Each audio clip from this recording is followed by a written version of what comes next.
Hi, I'm Monique Burns with a day in the life of a Detroit investor, and I have a lot to share because I haven't been telling you much about my day in the life because it has been coronavirus time. Everything has been shut down. Things are so weird and strange, and my business changed like a lot. I did a lot of really radical changes that have proven to be way for the better. So I want to tell you about that in this video. I want to tell you how coronavirus affected our house flipping. I want to tell you about this really cool new set of videos that I'm going to start producing and give you some little tidbits about how I've changed up how I am making videos. So let's get started.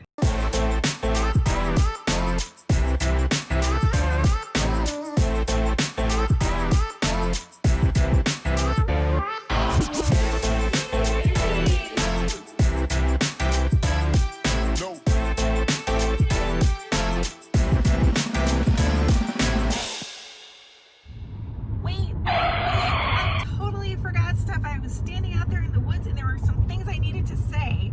My husband Pat and I, we buy houses in Detroit, we renovate them, we place a tenant, and then we sell the houses to investors all over the country and all over the world. And I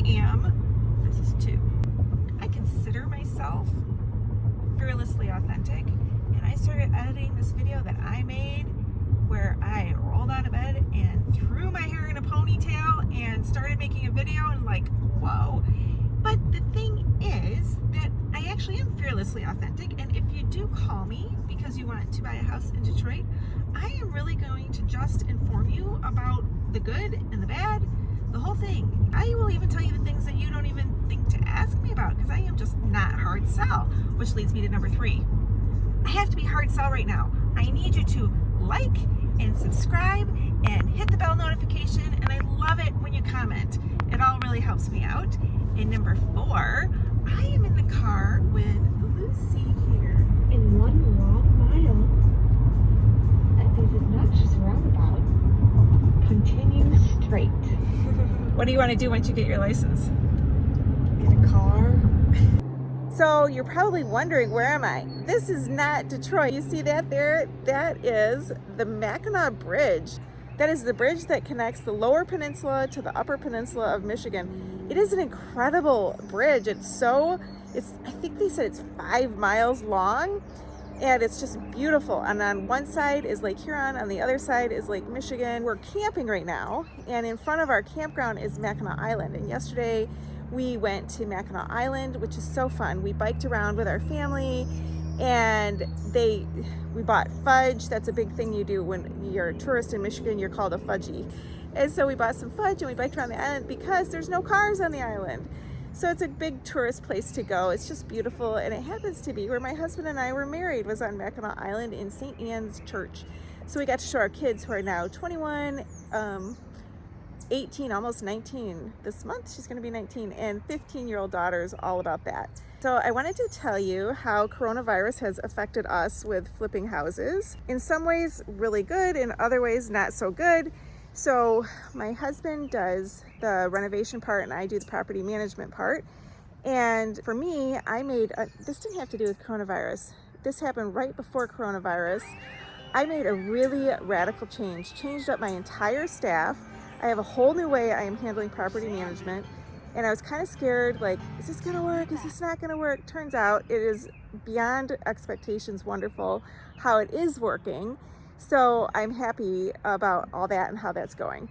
So if you give me a call, I would love to share that with you. If you're an investor and you want to know how the property management works, you're going to be so happy with what I share with you, what radical thing I did with that. So, and then with coronavirus, how it affected our house flipping, my husband was affected the most, a lot more than I was. It was hard for him because a lot of our vendors there was a time period everybody was kind of scared, like, that we were going to get tickets for working. Like, there were some salons that got some really hefty tickets that could literally have put them out of business because they were trying to stay in business. We were kind of afraid of getting caught doing renovation stuff. So a lot of our crew went on unemployment, and it worked out pretty well actually because some buyers decided to back out because of how it affected their own businesses at the time. But actually, I was just reading this morning that things are really going well for the real estate, at least in Michigan. I don't really know about anywhere else, but all kinds of multiple offers, and the inventory is really low, probably because the struggles my husband has had too, which is getting the vendors out there to work. And like our window company shut down for 8 weeks and producing windows, and we had some special order windows that we had already purchased. So we had all these houses that needed different windows in different places that we needed to get put on. So we're kind of in a catch-up phase of that. This is July now. Things are starting to open up more. So that was kind of a holdup for us. That wasn't the best thing in a way, but in a way it kind of worked out at the same time. And so now what it did was it forced me to try new things with advertising, which has been fun for me because I figured out Facebook advertising. I took a class on digital marketing and learned a lot about Facebook advertising and decided I can do that. And so I put out an ad and I targeted Argentina actually. And I've been working with a few Argentinians, which has been a lot of fun. And I went on Upworks and I hired myself an interpreter. And it turns out the interpreter that I hired is really interested in buying in Detroit as well. So I'm hoping she and her dad will do that soon. But I'm happy I can work with people that don't even speak English. And I've got it figured out. Last week I had Zoom meetings with my title company, with my insurance company. I had one all about the property management because it's a whole different thing and I wanted to make sure they understood how I was doing it, which is so super cool. Anyway, so all that worked out really, really well. And then I also, with that time, I brought my office home. My kids were all home. I love having my kids home. I don't know how much they like it. The one that had to come home from MSU is like, I loved my freedom and now I'm home. I've enjoyed it. I like my kids. I liked having them around. But bit by bit, they've gotten restless, and wanted to go out and see friends and stuff. But the other thing that I did was I took that time to learn new skills. Like I said, I learned how to do Facebook advertising.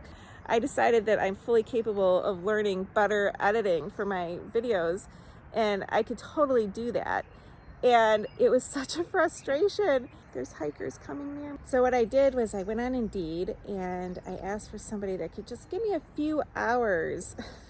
Like I could learn Premiere Pro in a few hours. So we have a lot of little Zoom meetings and I learn one little skill at a time. And then I want to tell you how it's gone for me showing houses. So that has been like the absolute best part ever of my business, because the way that I changed up my whole property management, the timing of it was where it was all kind of left on me to get these houses shown and rented and advertised and everything. Turns out I know how to make videos of houses, and I already had videos of houses that I had for rent, so it worked out great. And in my ads, I just said virtual tours only because there were restrictions on real estate here in Michigan. So I did all these virtual tours. And I had so many applications that I got to choose the absolute best tenants ever, ever, ever. And it's gone so well. The last house that I did, it started like at the beginning of Corona, and now things have opened up a little where agents actually can go in and show houses. And I'm thinking, I kind of like how it's going. So I told her virtual tour only, and I told her that, just go check out my other videos and see what our houses look like. And if you look at all my videos of my houses, you can tell that they're all pretty much the same. And it totally worked. And she got to the house the first day having never seen it. I wouldn't take her security deposit until she actually had somebody drive by. She lives in Flint, and I didn't want her to rent a house completely unknown. So she had her fiance, who lives in the neighborhood, drive by the outside of the house at least so that he could see that much. And on move-in day, I was kind of nervous thinking, how is this gonna go? What if she hates it? But she was grinning ear to ear. She was so happy with it, and it worked out great. Move-in day, yay! You never saw it. Tell them about how you ended up here without ever even being in the house. And your previous home, I think, is down the street. You made a video of that one, and you told me that it was quite similar. All right.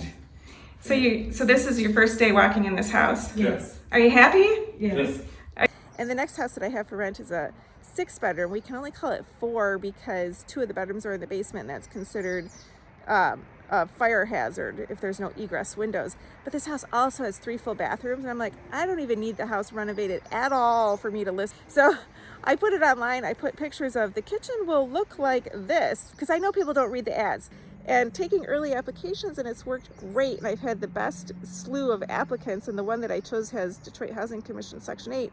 And she had the very best references, and I do think Section 8 tenants tend to stay longer. So, which leads me to my other exciting announcement. I am going to make a series of Section 8 videos because I have found that I went down this rabbit hole on these different camping vacations that I've been on. We went to Harrisville for like 4 or 5 days, and now we're in St. Ignace, Michigan, way up north at a campground, and I started watching videos on Section 8.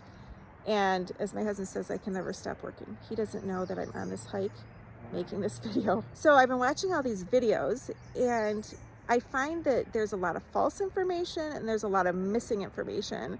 So I'm going to fill that gap and make a bunch of videos about Section 8 and really get people educated about it. So that is what has been going on. A day in the life of a Detroit investor who's not in Detroit. She's in the Upper Peninsula of Michigan. And for those of you who don't know, the people in the Lower Peninsula are considered trolls, if that's not funny. So I would love to hear your comments. Please like, subscribe, and stay in touch and watch for my next Section 8 videos to come out. Thanks for watching.